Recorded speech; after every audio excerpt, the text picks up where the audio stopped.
I have seen the soul of the vampire, and let me tell you, it is far more pure than that of any man. Now you ask me what I am.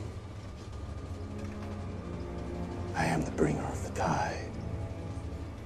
I am the wave that will wash clean this unclean world. And you and your priest will help me do it. So you play a pretty nasty character in this. What do you enjoy about playing a villainous character over a hero? Well, it's interesting because, you know, in my approach to the character, I didn't really think of him as nasty or a villain.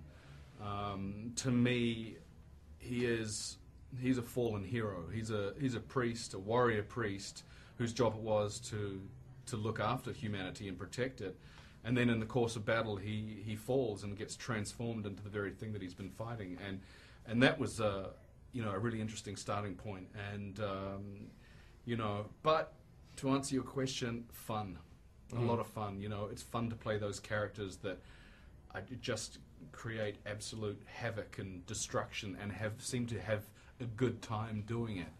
You know, there's something appealing about, you know, playing a character that does things that you can never do in real life. Yeah, kind of an anarchist in some ways, Yeah. although with a purpose, I suppose, in his own head. So I guess, did you pull from any other sort of silver screen interpretations of the vampire? No, really. I think the inspiration that I drew from was the script, and then, you know, obviously you know, the wardrobe department did a great job of, you know, once you put that hat on and the duster, you cut a pretty kind of iconic figure.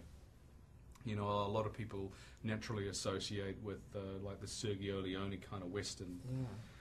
And then I guess I was just really inspired also by working with V. Nell, who was my makeup artist and head makeup artist, and she's a phenomenal makeup artist. She's, you know, won Oscars, and you know, she worked on Pirates of the Caribbean, you know, helping create Johnny's look for that. So I sat in the chair and just said, "Over to you."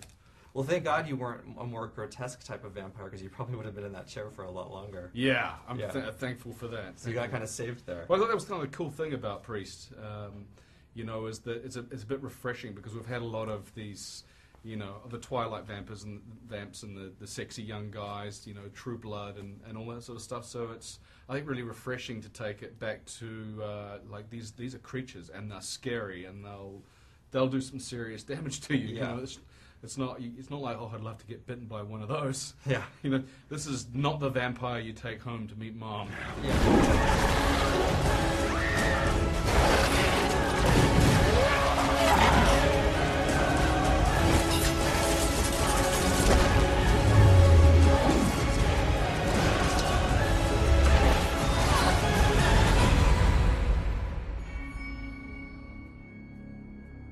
You have no idea what's coming, priest.